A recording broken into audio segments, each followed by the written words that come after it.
Well, good morning, everyone. Mary Katherine Duffy with the Southwestern Association of Episcopal Schools. We're glad to have you here today. And if you're on a recording, we're glad to have you here as well. We have today a great program for you. It's going to be Carlos Hernandez from FACS Education Solutions. He is the Regional Vice President of the Southwest. And he is here to talk to us today about federal programs in private schools. And so what we're going to do is we're going to have opportunity for our participants to ask questions live. And Carlos, I'm going to turn it over to you and let you tell us a little bit about yourself. Thank you, Mary Katherine. Good morning, everyone. I hope all of you are doing well, and thank you again for taking the time to watch this this webinar, or if you're live, thank you for also being part of this. When we're talking about, so the presentation today is about federal programs, so title funds, Title I, Title II, 3, and 4. And by the way, before I even start with the presentation, I want to, as you may know, there's going to be a lot of information, and from doing presentations in the past about this topic, I always have people, before even starting the presentations, who say, Carlos, that title doesn't even sound exciting to me, right?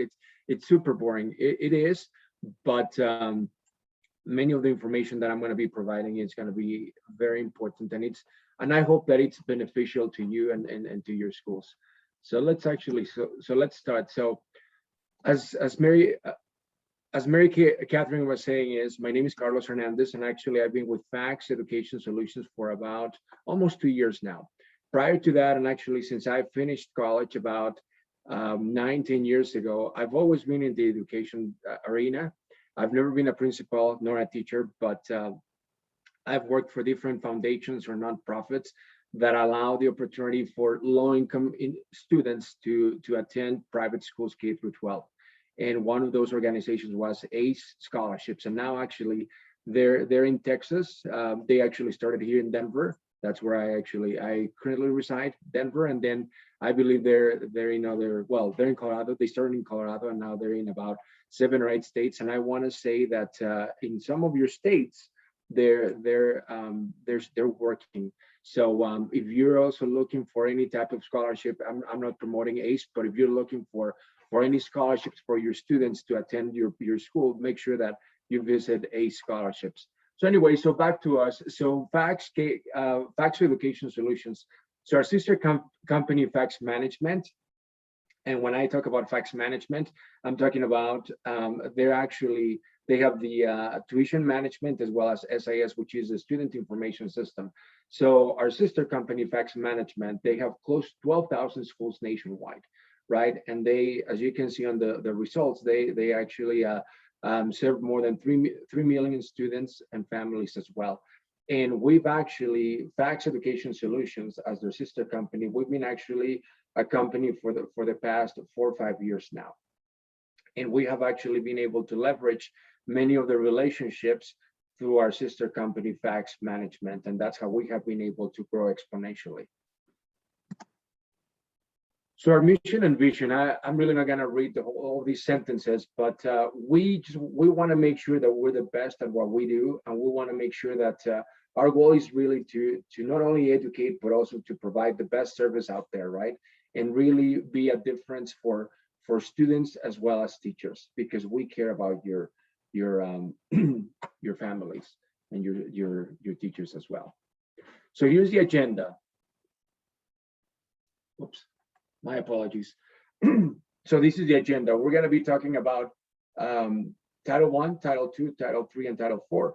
I'm also going to be discussing briefly about consultation, what consultation means, topics, etc. And then the last portion of the webinar is going to be what are the benefits of working with a third party, being FactSet or being another third party provider.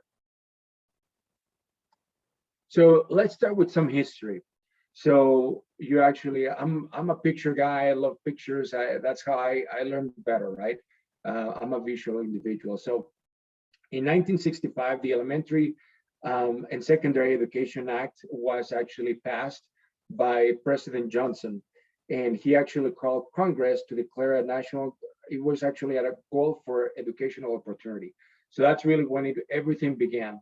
Then you take a look at 2001 with the No Child Left Behind Act. And really what that really did was actually the new version, and it included equitable services for private schools. But there were so many things that NCLB actually lacked, some of those structural supports to facilitate the extensive use of services for private schools. And then if you take a look at ESSA, which is the, excuse me, Every Student Succeeds Act of 2015, what it really does is it makes a number of important changes.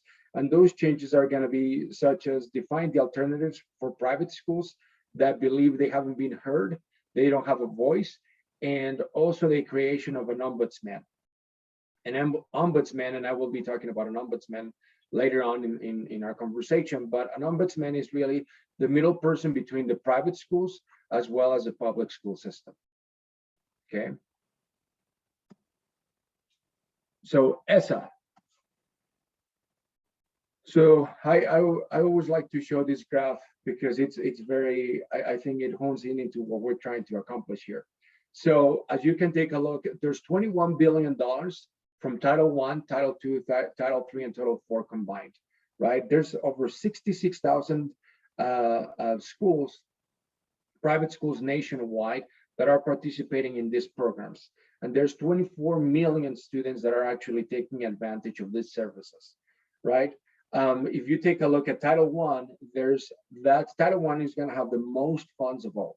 The total funds for Title I are $16 billion. Title II are going to be $2.1 billion. By the way, Title III is almost $1 billion. And then Title IV is $1.1 billion. Now, in the next slides, I'll be talking about what each of these title funds mean. What's the description of each of these title funds? And by the way, I also want to give an example. Here where I live in Denver, Colorado, there's over 400 private schools.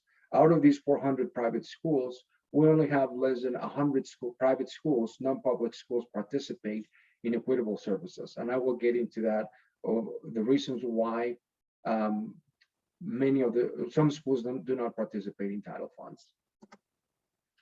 So the services that if you choose to apply to receive or participate in title funds, all the services have to be secular and neutral, right? And I know from experience that working with private schools, our Catholic schools, our Episcopal schools, Christian schools there, we always have our faith, and our faith is extremely important. But when it comes to our funds, if we're actually participating in federal programs, then everything has to be secular and neutral, right?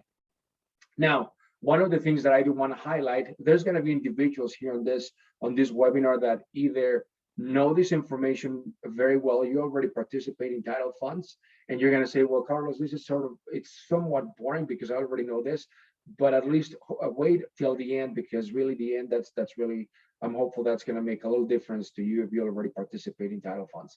But I would say there's another portion of you that say, well, you know what, I don't really want to participate in title funds, and the reason why is because that's the reason why I'm a private school. I don't want the government to meddle in my business, right?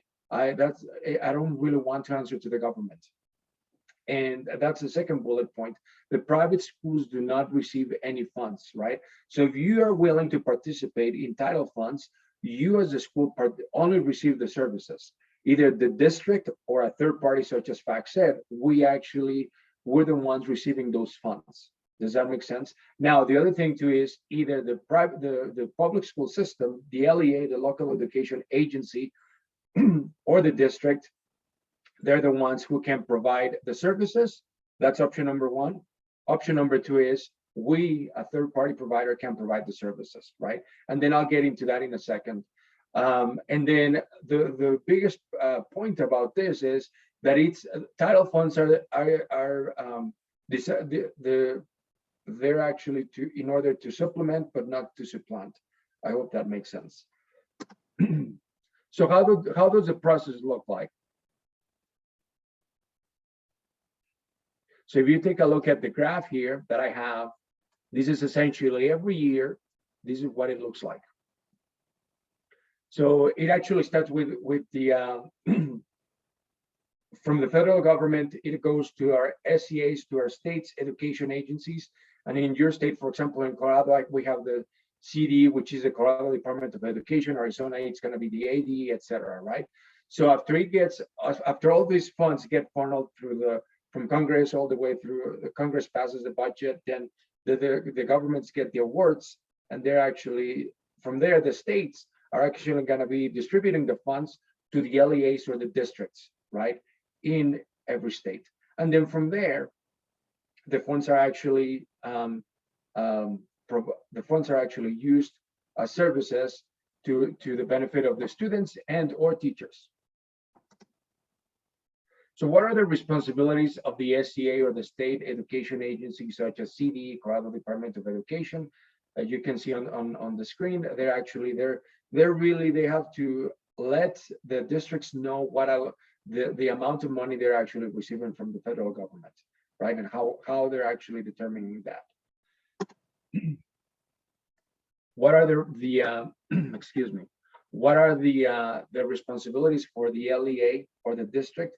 Well, if you see here, it's really, they're the ones, the district is the one who's actually in charge of meeting with the private schools. And again, I'll get to that in a second, but make sure that there's actually a consultation that happens, right, between the private school as well as the district.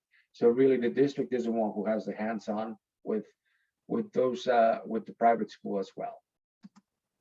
So one of the things that I want to highlight here is, as you may know, there's a big difference between equality and equity, because equitable doesn't mean equal. It actually means comparable, right? So that's why I like to show this picture that we have on the screen. So Title I, Part A. So what is Title I? It's to help those students that are to help those low-income students with get to that academic achievement. So as you saw on the previous slides, Title I has the most funds of all, right? And as I was saying before, there's more than 24 million students that are actually nationwide that are actually being serviced by Title I. So these are some of the services that you're actually able to use with your Title I funds. You can have instructors, you can do pull-out sessions during the school day. Now you can actually, well, so it depends on the school, right? But before after school tutoring, at least with all the states that I cover close to 12 states, actually 11 to be accurate. But I would say the majority of our schools are actually doing before after school tutoring, especially during this time of COVID. It's actually for some reason the schools don't really want to do a lot of pull-out programs. It's more about before after school tutoring. Saturday tutoring, it's really not that popular. It's allowable, but it's not that popular with our schools. Summer school, I would say, since last month we started meeting with all of our school partners, and I would say over 80% of them, they really want to do summer school. And you probably can figure out why they want to do summer school, right? And that's because many of our students have actually, they need some remediation. So that's actually a great opportunity to be able to use your Title I funds on. And then the small group instruction you can do, typically, at least when it comes to fact set, we want to do 1:5 ratio. Sometimes it could be 1:1. It just depends on you, the school leader, what is it that's most beneficial to you and your school. So you can, with your Title I, you can also do professional development and you can do coaching as well. Now you're going to say, well, how can I do, some of you might know this already, but some of you might say, well, how can I do PD and or coaching with Title I funds? Well, yeah, you can. Why? Because you actually, as long as you have teachers that are helping Title I students, if there's a teacher that has Title I students in his or her classroom, then that teacher qualifies to be receiving professional development and or coaching under Title I. Okay, and we actually, I can say this in one of our states, Arizona. I'll just talk about Arizona. We've because there's still many of our schools still have a lot of funds left from CARES, ESSER, and now you have probably heard of EANS that's coming out, but even carryover funds. The majority of the districts are saying, well, let's actually do some professional development or coaching for your teachers, right? And we can even provide counseling services as well for the teachers. So it's always a good opportunity for your teachers to be able to participate. As long as they have Title I students in the classroom, they can receive PD and or coaching. So Title II, what's Title II? Professional development for all of your teachers at the school. So Title II, professional development for K through 12 educators. Now, the difference between Title I and Title II is that Title II, the funds are actually based on per pupil. So it's per count, right? So if you have 150 students at the school, then you're going to be receiving or you're going to be, your allocations are going to be based on those 150 students. Title I, it's based on your low income students that you have. Now, Title I is the only title that actually follows the student, right? So if you have students coming from 2 districts or 20 different districts, as we have some in Phoenix is the most challenging, I would say, city that I'm dealing with, because we have schools that have over 32 districts, right? Just one school has more than 32 districts, and we're working with them. So if you have, for your schools, if you only have 2 or 3 districts, that's actually a piece of cake. But anyways, if you have 2 or 3 districts, as in this example, then you would have to go for your Title I to those districts where you have your Title I students coming from. And then that district is actually going to be providing those allocations for those students coming from those districts. Really, that's really how Title II works. On the next slide, I actually have some examples on how you can actually use your Title II on. I can say that since last or this school year, now 90% of our Title II work that we've been providing for our private schools partners is really a lot of professional development, a lot of webinars. And the nice thing is we still have schools requesting on-site, right? You can see that's still doable, but I would say the way to go right now for many of our schools is really just do a virtual session, right? Or multiple sessions. And you can also do coaching as well, right? Coaching, you can do executive coaching for you, the principals, or for your teachers. Now, I'll say this, when we're talking about executive coaching, we're really talking about not that you're doing something wrong, right? Because I've talked to principals in the past, and they say, well, Carlos, I think I'm doing really, really good at the school. I don't really know why I would need executive coaching. It's not that you're doing anything bad or wrong or there's a red flag. No, it's actually for you to keep learning and to become even a better principal than who you are already. So, yeah. Hey, Carlos, one thing I would add about that is just the word coaching is key there, right? Coaching isn't about, if you think about sports, you coach everybody, you're teaching. Yeah. Do you see what I'm saying? So yeah, I think that's a great point about the principals receiving an executive coaching, and even teachers. I like that. It's neat that these funds would provide that. That's right. And to your point, Mary Catherine, I believe we all have to keep learning, right? It's right. Not just I know it all and I'm great. Well, that's good, but again, these coaching sessions are really to help you become better and grow, and really maybe they can give you some feedback on the things that you're doing, and maybe point out things that you could do maybe a little better, right? Yeah, it's a growth mindset. It's a matter of a growth mindset. So that's I like it. That's right. So Title III, language instruction. So I would say this is one of my favorite Title III, and this is just personal. And I'll just share my personal story with you in less than a couple of minutes. But what happens is, I was telling Mary Catherine before we started the call that the webinar that I'm from Mexico City.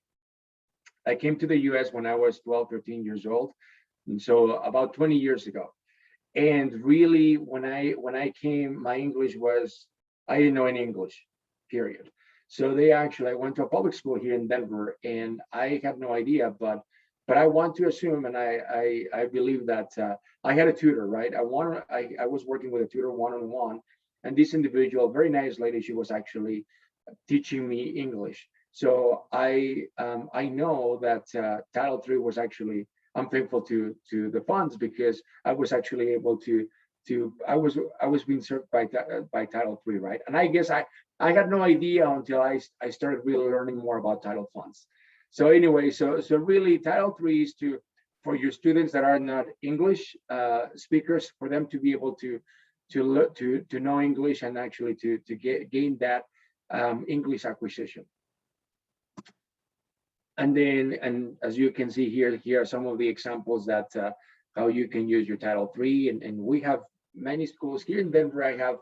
We have a few that are actually that have students that are in which English is not the first language. But not only here in Denver, we have Phoenix, we have Austin as well. So different states that are using these funds as well. Now, I will say this: the majority of the districts, in my experience, they will always have Title I and Title II available for all schools, right? Well, Title I, that's if you have low-income students that need that that have to get to that academic level. And but really, Title III and Title IV, sometimes districts do not have Title III and Title IV, right? So that's going to vary district by district, state by state as well. So what are the benefits of Title III? I guess I share my experience with you already, so so I don't really have to talk more about that. So Title IV, what's Title IV? So Title IV is really the least restrictive of all titles. Why? Because there's a variety of things that you can actually do with your Title IV funds. So here are some of the examples for Title IV, right? But I can tell you from experience, we have schools that are using their Title IV to buy Chromebooks, iPads, music instruments. If they have a robotic class, they can actually spend those funds on. If they want to do coaching for their teachers, yesterday I just had a new school that I'm working with, and they have, I believe over $10,000, $10,000 or $11,000. And the principal said to me, what are some of your ideas? She said, I have two of my IT teachers, and I would like them to get better. And I said, well, we can do coaching for your IT teachers, right? And we can, and if there's a software that they need to learn or get better at, we can help them with that as well. So there's many things that you can actually use your Title IV on, right? You can also hire, if you want to do counseling services, you can. We have schools that are doing counseling. So anything that you can think of, as long as, again, it's neutral and secular, you can. So consultation, as I was saying in the beginning, consultation is really key to federal programs, to our title funds. Why? So first of all, consultation, if you're watching this, it's happening now. And actually for many of our schools, it already started happening the last week in February. And usually it goes until the end of March, early April, right? Depending on your state. My advice is, if you're participating, that's great. If you're not, make sure that you reach out to your district. And when I say your district, you're going to say, which district? It's the district where your school is located, right? That's going to be your home district. Make sure you reach out to them and say, I'm interested in participating in title funds. So, and then I'll get to that in a second. But really, what is the goal of the consultation, right? So advance notice is given, and usually by law, the district should be reaching out to you, the private school, and they should be sending you a letter. They should be calling you. They should be sending you an email, and they should say, "Are you interested in receiving title funds? Are you interested in participating in title funds?" Right? And really, the consultation goal is to cover all topics, and it allows for an opportunity for everybody to express their views, also to talk about the timing of the services and what needs to happen from consultation all the way to the beginning of the year, right? So who attends? So remember, one of the things is, so you can be by yourself, You can have multiple people with you from your school. Let's say the the Episcopal schools, if you, I don't know, Mary Catherine, if you were to ask Mary Catherine as an example to join you, right? So for a Catholic school, some Catholic schools, they say, well, we would like the diocese, right? The diocese is, let's say, someone in the superintendent's office. We would like that individual to join us. Or the superintendent's office, they actually they have someone that is actually working just on federal programs. So that individual can actually represent all of you private schools, right? From your Episcopal schools. But really the opportunity is to prepare for, so you have to prepare for this consultation, right? So one of the things is, if you think that you have Title I students, excuse me, make sure that you have a list of your students, where they're coming from, right? their districts, and really you have to identify those students where they reside. The other thing that you also want to make sure when you meet with your district is, how are they figuring out, or let's say that they say your allocations are going to be $50,000 for your Title I for next school year. Well, how are you determining that information? What equations or what formula did you use in order for you to give us the allocations, right? The $50,000 allocations. And just also make sure that you come to the consultation with ideas, because they're going to say, what are your goals? What are you hoping to achieve in 2021, 2022, right? So you want to be able to have some specifics, but not say, well, I don't really know, I was thinking about this. No, it's always better to have something in writing, right? Make sure that that you have those ideas in writing. And then same thing when it comes to Title II. Well, here are some of the things, some of the topics where I think we really need some help, and my teachers need help, or they also need coaching, right? So that's always an opportunity for you to discuss your needs with the private, your needs and wants with the public school district. So consultation, how does a consultation look like? So in the spring, you're always going to meet, right? Usually always is in the spring if you're trying to participate for next school year. What happens during the summer, between spring and summer, you're planning. In the fall, you're implementing, right? Everything the plans that you discuss with the district, they're going to ask, if you're doing this on your own, they're going to say, we need you to send us a proposal or a document that highlights all the things that you're trying to accomplish.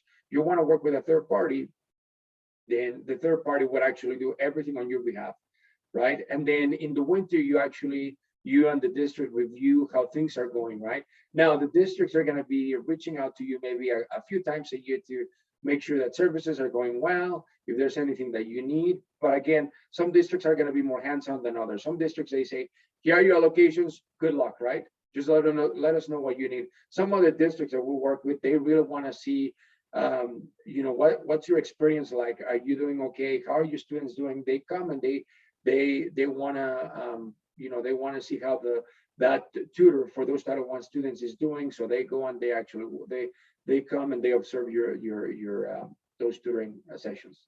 So does that depend on the state? Kind of how this does that vary from state to state in terms of how the state expects the districts to be involved, or is it really districts? No, it depends on the district. Okay. Yeah, it depends on, again, some districts are very hands-on, but it's really at the district level, right? The states, Right. they don't really, unless there's an issue, then the state, someone at the state level, and this would be the ombudsman, would be actually responsible for to be the advocate for the private school, but also to Right. be the advocate, so the middle person, pretty much. Right. Mhm. So consultation, it has to be timely, meaningful, right? So what does that mean, really? If you read what I'm posting on the slide, it really has to be, everybody has to be listened to, right? So it's an opportunity for you to be listened to by the district, and vice versa. They're also going to be, and or if you see the first bullet point, which I already covered before, if they don't reach out to you, make sure you reach out to them. And again, LEA is the local education agency or district, right? So it's the district. And really, our advice is, if you already have that relationship with the school district, that's great.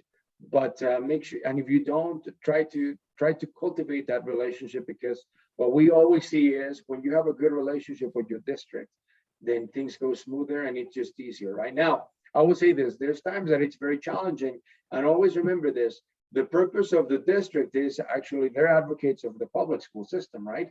They're here, they're there to help you, but the majority, I wouldn't say the majority of the time. There's times in which the district, it seems that I talk to my private schools and they say, well, it seems like the district don't want to work with us.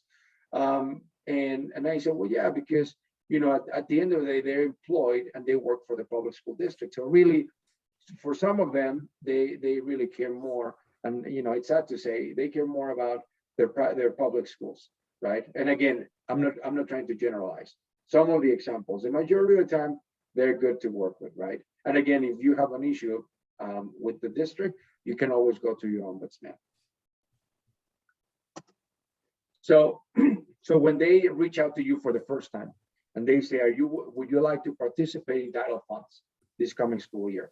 There's always going to be a box. There's a document that's called the intent to participate form, right? Always on that document, check yes on saying if there's that question, would you like to have a third-party provider, right? So always check yes. You can always change your mind, but it's always beneficial for you to say, yes, I would like to have a third-party provider, right? Even if you don't know or if you're unclear. Why? Because it's otherwise you're stuck with the district providing the services. And I can say this from experience. When you're talking about who's providing the services, again, you're going to have those districts that are actually very hands-on and they're great to work with. But at the same time, from what I've seen in the past is it's always beneficial to work with a third party. And again, I'm not trying to market FactSet. You can go with other companies as well. There's plenty to choose from. But what we have seen is usually if the district provide the services to your school, what happens? The tutor that they send to your school for your Title I students, that tutor is employed by the district, meaning that individual gets paid. I've seen in instances up to $120 an hour, right? If we take a look at Arizona, we're charging, as FAC said, we're charging $45, right, per hour. That includes the teacher salary and all the paperwork that we have to comply with, and then anything that's left, it's revenue for the company. So if you take a look at $45 an hour versus 90 to 120, well, yeah, your allocations are going to go farther with a third-party provider, right? So always keep that in mind. And the second thing is, sometimes the districts aren't going to send you their best teachers. Usually they like to keep their teachers for their public schools. So they're going to send you someone that maybe they don't want, or maybe it's someone who does okay, right? So those I would say are some of the advantages of working with a third party. So consultation topics, I'm really from slide 30, from this slide all to the next few slides, it's there's a few things that I don't really want to bore you with all these topics. So I'm just really going to fly by on this slides. Keep in mind, Carlos, that what we're going to do is we're going to take this and we'll have this available for anyone who registers. So if you don't want to cover like all the detail on a slide, they're going to have access to the slide because I'll send it to Pat. Perfect. Thank you, Mary Katherine. On this slide, I would say, if you're going to say, well, Title I, how is the district going to figure out who's low-income students, right, from my school, right? So you can take a look at this slide here on the last bullet point. There's some things that you can take a look at, and that's really how they, majority of the districts, that's how they get to that conclusion on Title I students, right? The needs assessment, it's always important, right? Apart from figuring out if Johnny lives in Glendale School District, and Glendale School District is a low-income school district, you also want to make sure that you have your data to be able to show the district that your student, that Johnny is actually, let's say he's not doing well in math and or reading, right? So that's always important for you to be able to have. Now, for those schools that are actually, again, that you have never participated in title funds and you're interested, my advice right now is, again, reach out to your district, but start also looking at your data, right? Because you don't want to go to the consultation and then the district says, well, these are all the things that you need, and then it's the end of May or June, and then you're saying, oh shoot, I gotta gather all this information, right? So start doing that now. And I know that I would say the first time it's gonna be more work, but if you second, third, fourth year that you're doing that you're participating in these funds, it's gonna be way, way easier. So the legwork is the first year. So Title I instructional models, as I was saying before, what are some of the things that you can actually use those funds on? Again, pull out before school, after school, the summer school. Again, summer school right now, if you're already participating in title funds and you still have funds left, please talk to your district, especially right now that you have the consultation, and say, listen, I know that the fiscal year for many districts ends on June 30th of this year, right? So just say, can I do summer school? And the majority of the time, I would say 9 out of 10 times, the districts are going to say, sure, but make sure that if you do summer school, you actually do it before the end of the fiscal year, right? Because otherwise, the districts will not agree to summer school.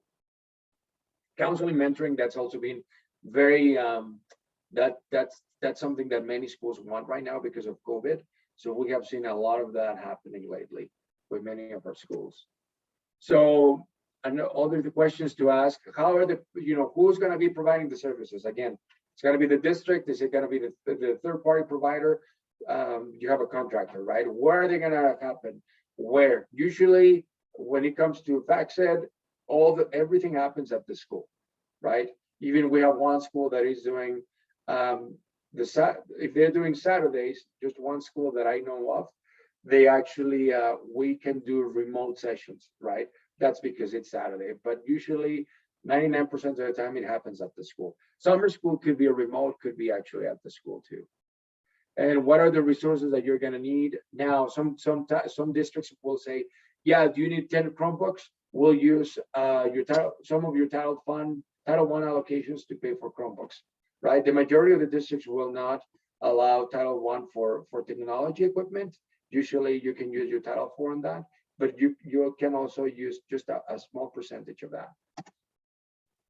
So as I was talking about the evaluation, so districts, they want to see that your students are making gains, right? So they're going to ask you for either testing. For at least when it comes to FACSED, we do testing in the fall, the winter, and the spring. Why? Because we want to make sure that the students that we're servicing, they're actually doing better, right? And it's always an opportunity for us to show the district that the services are actually making an impact on the students. Parent and family engagements. If you're receiving Title I, or you're hoping to participate in Title I, there's always going to be programs for parents. So for example, summer school this year, there's going to be a summer school parent orientation, right? And really that parent orientation is half an hour to an hour, and all those Title I parent students, they come, or they're actually on a video call, and they learn from it could be either the principal or one of the teachers what the curriculum is going to be for those 3 or 4 weeks, and really just give the parents an overview of summer school. Again, multi-language. If there's families whose students are actually learning English, they can also give them an overview of the English language, what the students are going to be learning, their kids are going to be learning, and so that's really what you can do with your Title funds, with your Title I and really Title III. So other consultation topics, again, use of a third party, if that's something that you want, and even again, if you're not clear on using a third party, at least say, yes, I might be interested in a third party. Please let them know to your district, right? Because again, it's always good to interview third parties and see who has the best and who's the best fit for your needs and for your school. So written affirmation. So always when you meet with the districts, they're always going to be sending you a document. Could be a one-pager or a few pages long, and you have to sign it, meaning you already met with the district, you both agree upon the specific terms of the contract, and then you have to sign it, right? If you don't sign it, that means that you do not agree with what the district has to say, and then at that point you can bring the ombudsman into the conversations. But really, if you sign the document, that means that you're agreeing to everything. So make sure that before you sign off on the document, then you make sure that you read the whole document and you take your time to do that, right? So complaints. So as I was saying, we've had schools in the past that complain because the LEA is not listening to them, or the LEA is saying you cannot use a third party, right? And I can say this, there's been instances in which the district says no third party, right? But they have to give you a legitimate excuse of why they don't want to use a third party, right? So the times that I've seen this happen is, well, we have one state that actually one district that said to us, that said to the school, well, you know what, this is our money, we don't care about having a third party. Well, at that point, what the school did was they went to the ombudsman, and then the ombudsman actually tried to fix the situation, right? But the other time it was because the school requested a third party, but in October of last year, right? And the district said, well, we're already late in the year, we already started the year, so we won't be able to start with a third party. So that is legitimate, right? But if they just say, well, because we don't want to, or we're going to provide the services because we say so, then that's actually, you're not being listened to. So at that point, you can use other resources. So the ombudsman, as I was saying in the beginning, I keep talking about the ombudsman. The ombudsman is going to be the middle person, the middleman between the ombudsman or ombudswoman, the middle person between the private school as well as the district, right? And this individual works at the state level. She or he works close, well, not closely, but works with the private schools if there's issues, and then she or he will hear your what's what the problem is, and then they will go to the public school system, to the district, and also hear the other side of the story, and then they're the ones who actually make a final decision. Now, if you do not agree with that final decision, you can appeal to the state, right? I'm sorry, if you don't hear from, if the answer that they provide to you is not what you want, you can actually go to the Department of Education in Washington, D.C., right? And they actually have up to, they have some time to be able to respond to your request, and they make that final decision in case your ombudsman or ombudswoman is not giving you the answer that you're looking for. So the role of a third-party provider. So really, as I was saying, how it starts with the consultation, from the consultation between you and the district, then at that point you can actually, that's when you can talk to your district about having a third party, and that's how FactSet or someone else would actually come into play, right? But usually districts, the majority of them, they don't want to hear from me. If I reach out to Phoenix Elementary and I say, well, or this school, they want to work with us, they're going to say, well, that's great, but guess what? You're a third party. We need to listen to the school, right? So they're going to say, school X, please reach out to us. Is this something that you want to do? Yes. Okay. And then at that point, you talk to the district, and then the district will choose to talk to us, or they will say, please have Carlos reach out to us, as an example. What are the objectives? So really, the objectives is just to make things easier for you, right? We know that you're the expert at being a principal or director of curriculum. Our expertise is really to help you with your title funds. We don't really want to make you do all the paperwork, do the proposals, any of those things, right? So that's really where we come into place. And I was talking to a school last week, and the principal was very interested in Title I and Title II, but he says, it's so much work, Carlos. And I said, that's really where we come in. We do everything for you. We make things easier for you. So there's ways, if your district allows, we can be part of the consultation, as long as they're okay with it. We actually, again, we put the proposals together, we have the contracts, and we're always monitoring the funding, right? We send spend downs to the school. So for example, if you get Title I, $20,000, every quarter we'll send you, well, depending on the school, sometimes it's every month, but if you don't want to see your spend down every month and you want to see every quarter, then we'll say you started with $20,000, now you have $10,000 left, right? And we do that on purpose. Why? Because we want to make sure that it's not May of this year and then you still have those $20,000 left. Because what happens if at the end of the fiscal year, any of you unused funds prior to COVID, you actually, the public school system would take everything back and you could only carry over 15%, 1.5. This school year, this 2020, 2021, any of you unused funds, you could carry over 100%. Why? Because of COVID, because of COVID, the circumstances that happened. So that was, but again, moving forward, you can only carry over 15%. So what are the benefits? As I was saying, we handle everything on your behalf, right? So we take care of we do all the legwork on your behalf. So anyway, so that's really what I wanted to discuss with you. One last thing that I do want to share with you, because I know we're running out of time.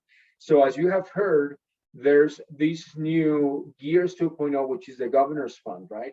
And I know in Arizona, Arkansas, Louisiana, Oklahoma, Texas, and New Mexico, all of these states, every governor is applying for EANS, right? The governor's fund.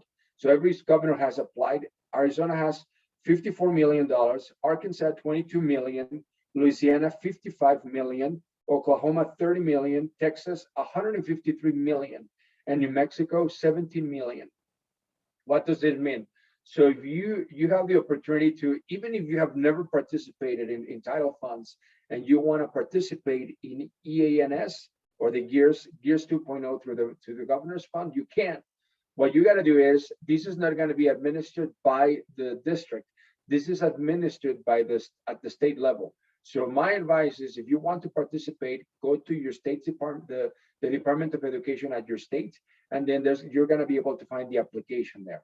How can you use those funds? You can actually do professional development, coaching, counseling, any of the things that I mentioned on the previous slides. You can also buy cleaning supplies, face masks, any of those things. But I will say this: with CARES funds, CARES ESSER funds, what we were able to see this year was that the schools that participated in CARES, they used 90% or 100% of their allocations on cleaning supplies. And guess what? They have the cleaning supplies in storage, and they're going to have them for 5 or 7 years. So my advice, and again, this is me, if you want to buy cleaning supplies with those funds, you can, but make sure that you use a small percentage of that and really make sure that you're impacting your students and your teachers, right? Because cleaning supplies, again, we know that you want to keep your students and your faculty safe, but at the end of the day, it's important for your students and your teachers right now to receive the services that they need. So, and again, happy to talk to you. You have my information on the screen. Feel free to send me an email, call me. Happy to walk you through any of the slides that I previously discussed. And I just want to be a resource. I want to be a resource. I want to help you as much as I can. And you never have to use us if you don't want us, right? I'm not going to say, yeah, I'll meet with you, but you have to work with PACS. That's not the case. Please use me as a resource. And again, I'm happy to meet with you. I do this every single day for sometimes up to 12 hours. So I know a lot about title funds. So I know you probably think about title funds 15 minutes a month or 30 minutes a month.